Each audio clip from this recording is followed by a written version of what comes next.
Welcome to Salsido Paranormal. I'm your host, James Salsido, and tonight I'm sharing experiences, true paranormal stories from the web.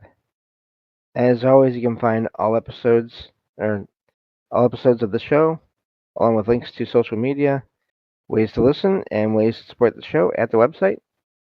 And that is salsidoparanormal.com. That's SALSIDO paranormal.com.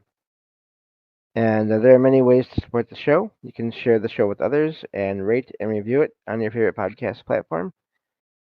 You can check out the Patreon feed and get all the extra content there for as little as $1 a month. And you can check out the merchandise store and get all kinds of shirts and some other items with designs on them made by friends of the show. Please follow our friends of the show as well. Jen, the Arcane Observer, who has her own channel, and joins me on Saturdays when she's able to. And Ricky of the Anything Is Possible podcast, who now does a paranormal themed show on Sundays, as well as his other regular shows. And I join him for that whenever I can. So far, I've made everyone, which is amazing. And of course, Michael Strange, host of Trouble Minds Radio and the Trouble Minds Radio Network, KUAP Digital Broadcasting, where you can hear all kinds of amazing shows, as well as my own, online for free 24/7. And I think that takes care of everything. So we can get back to these true stories here and see how many more we can get through in this episode here tonight. So let me scroll down a little bit again. And let's see. It's a page break, so I should make a note of that, not to have any stories positioned in page breaks in my files. But anyway, this next one says,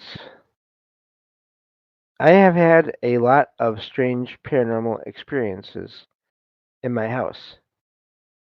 Most of them are mild, but the cumulative effect has given me pretty good instincts for when something is up.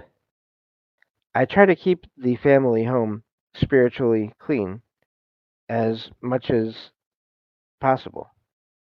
I also make music and do regular spiritual work, mostly meditation, but occasionally it may be something a bit more. Sorry, there we go. If I could read punctuation, that'd be good. Also, for context, I live a couple of miles from the uh, from a battlefield. I don't know how to say that name exactly, so I'm not going to. Which is very weird, energy-wise. Tonight, I recorded 2 ambient songs. I felt incredibly inspired and moved by the experience after a long period of being uninspired and fallow. Then some weird things happened in conjunction. A wrench fell off a desk upstairs while I was downstairs. I heard whispers in the bathroom, and the sense of a presence. Even now, I'm wide awake. I know likely just the full moon, but I've woken up at this time many times before due to a presence. This is a lot less activity than when we first moved in, but since working on it, uh, the home has felt mostly normal, which is what I prefer. My question is, what do you think happened? Music is important to me, so if being creative is causing issues, I need to learn how to work on it long term as part of the process, either within myself or cleansing the house more. Thank you for genuine responses. I always feel crazy being honest online, but this house an area has forced me to open my mind a lot and change my views and even my lifestyle for the better. Sometimes you just have to trust the process and let it be weird. And that's where that one ends. I uh I don't know that doing creative things always causes paranormal activity. I feel like there'd be a lot more going on if that was the case. But I do think it can sort of maybe enhance what might already be going on, if that makes sense. And this is just me sort of just my thoughts in relation to that post. Um, Being so close to a battlefield could also be a part of what's going on there. So it's hard to say if it's how much of it is to do with the individual and their own sensitivity and the location and the again the process. I like that word that they used, but basically the things that they are interested in and the things that they like to do in that creative nature. I've heard over the years in listening to podcasts and shows about all these things. Uh, Not all, and it's funny because I've heard similar analogies here or statements. Not all paranormal, not all experiencers of the paranormal or anomalous are artists, as in musicians or painters or writers, but a lot of them are. I totally messed it up, but hopefully you all still get what I mean. So it is a fairly common thing, and I do come from a family of musicians on my dad's side, and so I do wonder because on that same side of my family, there are also a lot of over the years there have been many people who seem to have been sensitive to these things, and especially going along my grandmother's branch of the family, back with her siblings and her father even. I was told once that her father was very in tune or sensitive to anything paranormal, and my grandma was to an extent as well. And then my older sister is, and uh, and then of course there's me, and all kinds of experiences. So I do think that the sensitivity can travel along family lines, and yeah, I don't know where I was going with that, but that's okay because we have more stories to read here, true stories to read. This next one says, I work today from 2 p.m. until 9 p.m. I work 10 minutes from home. At 9, I started heading home. I got down my street, and before I actually got to my house, I stopped and turned around because I decided to go and get a snack last minute. I drove off and I didn't get home until 10. As I pulled into the driveway, my mom called me on the phone. I walked into the house and she asked me, Where did you go? I said I was at work. She said, I thought you came home early. I saw you come home early. I asked you about coming home early, but you just walked up into your room. And then I thought I heard you leave again. It's just so strange. I mean, yeah, I almost initially went home around the time she claimed to have seen me walk into the house, but in reality, I did turn around on my street. Any ideas, anyone? And that's where that one ends. Reminds me of the concept of bilocation, where someone is thinking about two different things and does one thing and doesn't do the other, and in some cases, and but then they're seen, the same person is seen in two different places doing two different things because their mind is on the other thing while they're doing whatever they're doing. And So I wonder about that. And of course, with all this, I think time anomalies are also possible. Um, but yeah, so I don't know what happened there, but it reminds me a bit of, and I haven't dug deep into that whole phenomenon of like bilocation and all that. May have to do that at some point. But I remember hearing about it here and there on different shows. So yeah, I don't know, but that's a fascinating one there. This next one says, for days now, there's been a black cat outside my house that meows only at night. The strange thing is that even my two cats growl at it, which surprises me because one of them is usually quite calm. The thing is, yesterday my mom saw the silhouette of a young man walk through my yard in the early morning around 3 a.m. What led us to think it was a ghost is that it was impossible for someone to enter my house without making a sound, and also because the fence is very high. What could all this mean? And that's where that one ends. It's a short one, but what's fascinating to me to think about is this some kind of apparition that can take different forms? And the apparition of the young man is also sort of the apparition of the black cat. Not that black cats are inherently bad in any way.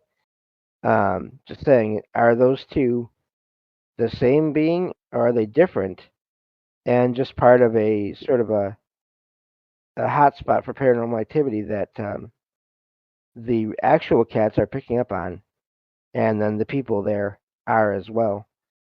Uh, and of course, I don't know, but seems like that's possible. I It's funny how things tonight keep on reminding me of experiences I've had, and I say that because at the house that my aunt and uncle used to live in, and my cousin, basically they're the three kids. My cousin and I had some different experiences there and saw different things. Um, so we at first we saw a just the head of an older woman above a clothesline, and but then we saw another day we saw this white light, human sized oval of white light floating and moving through the house down from the second floor to the ground floor, and um, there was a giant cat's claw in the middle of it, just a claw, which still amazes me because I have never heard of anything like that I can think of in all of the shows I've listened to and all the experiences I've found and shared on my show. But and to this day, I do not know if those were separate beings or the same being taking on the different forms. Um, because there wasn't enough other activity to really tell. As far as visual confirmation, I never saw the two separate at the same time. All these things, and it could have been separate. It could have been two different individuals. It's just impossible to know. But so I get what I that's what makes me think of that true story I just read, where was the cat and the man, were they the same being taking on different shapes? Is that why the cats that were there that were alive reacted so much to this cat, or was it again two separate entities? And that I do not know. So moving on to the next one here. This one says, in November, I sadly had to put down my dog due to a terminal illness. The same day, when I came home, I saw a black dog that disappeared. I ended up rescuing a puppy, and the first week that he was home, I saw this white glow around him. Tonight, while walking my puppy, I saw the same black dog before my flashlight went dead. I've seen shadow people before, but never in the past have I ever seen a shadow dog. Any ideas or folklore? And that's where that one ends. There is plenty about apparitions of black dogs, of shadow figure dogs, basically with glowing eyes and all that. Especially, I believe, over in the UK. Uh, so that's fascinating. I do wonder what that meant, if anything. Also, the fact that the writer there saw a light coming from their own dog one day is fascinating to me because I saw that once around my own cat, Logan. Just one day I was looking at her and she was looking at me, and I like to do that whenever I can, whenever she's calm enough and if she's there and but this one day we were doing that and she was looking around too, but I saw this white glow come out from her and just expand around her for a second and then fade away. I don't know what that was, but given the other weird experiences I've had with Logan, um, that doesn't surprise me. And just to go over them real quick here, I've had a couple of times where I was looking right at her, and uh, and I turned around in where I was at, and she was in front of me after I just turned around, and I had not heard or seen her go past me. It was like she teleported or she was astral projecting herself to that other location, the first one, and when I turned around, I was seeing her in the location where she was actually at. I don't know which, but but yeah, I've had those experiences with her. She can usually pick up when there's activity around here. I had one time where I um I heard no, I didn't hear. I saw flashing lights from outside, and I heard engines, and it was pretty sure it was emergency response vehicles that had pulled into my court here, my street. Um, and after I noticed that, and as I was noticing that, and I went back to where I was sitting, um, I noticed that my apartment started to feel crowded. And what's fascinating about that is it wasn't negative; just it was just presences. And Logan, now whenever there's anything like that going on, what she'll do is she'll just come over to me and sit right next to me.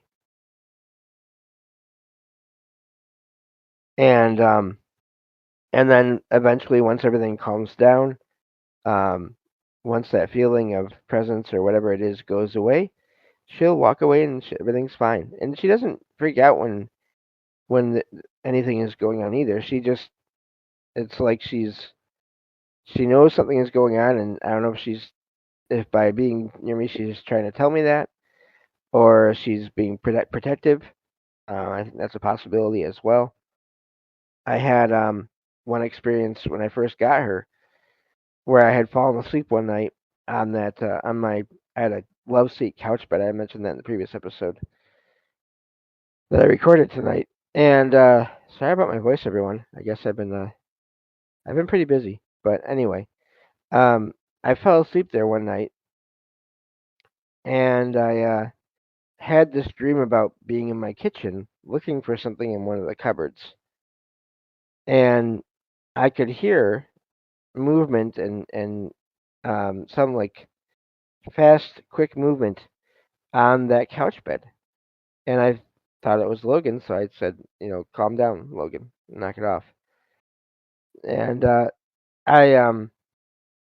but the sound kept on going, so I looked over there, about to say something else, and I saw two identical versions of Logan, of my cat. She's a black and brown and white cat. She has white on her stomach and on her paws a little bit, and then a little bit on her face, and then black and brown, some stripes on her back and everything. But I could tell just somehow, or by energy, or I don't know what, that one of these two cats was Logan, was my cat, and the other was some other being, and they were staring each other down.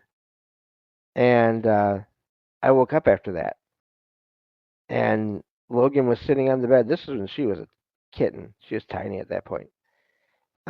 She was tiny enough where she could lay on my stomach and not be in any kind of danger of like falling off or whatever. And she was just sitting on the bed looking right at me. And then once I woke up, she went about her own business and everything was fine. So I do think cats can have abilities and be protectors in some cases as well. And I've heard that with dogs too, as far as spiritually and all that in some cases. So anyway, it's enough rambling for me on all that. Um, let's get through at least one more of these true stories here. But and yeah, I do think there can be also just another note. Before I forget, I do think there can be ghost cats, spirits of cats, and because I've had experience with that here as well. So, um, but I will get into that some other time. This one says, I saw my grandma sitting in the empty chair across from me as she lay in her deathbed. It wasn't anything scary. My uncle and I were with her at her time of passing. My uncle was asleep. I was awake. I believe she passed somewhere around 2 a.m. I heard her last breath, but didn't know what it was. I've never experienced anything like it before. My uncle woke up somewhere around between 5:30 and 6 a.m. and we found she had passed in her sleep. And I called my mother and my aunt. My mother, uncle, and two relatives that showed up to pay their respects sat around her body and were visiting. I was listening and I looked up and I saw her sitting across from me smiling and waving at me. The way she would wave to me every day. And she faded away. And that's where that one ends. That is fascinating. I haven't heard too many accounts where an apparition like that would show up so close to after a passing, um, in the same spot as where their body was. But I don't doubt it. There's so much activity that seems to happen around before and before a person passes away and then after, um, that I don't doubt that that could have happened. Uh, so that's an amazing one there, and I do wonder if any other family members had other experiences after or before. Of course, it's impossible to know because when I find these posts, that's you get what you see in the post. So, but yeah, that's I've I've had experiences with family that before and after they passed, and other family members have as well. So that is a fairly common thing. But that's all the time I have for tonight. Thank you all for listening, and I will talk to you all next time on Salsido Paranormal. Take care.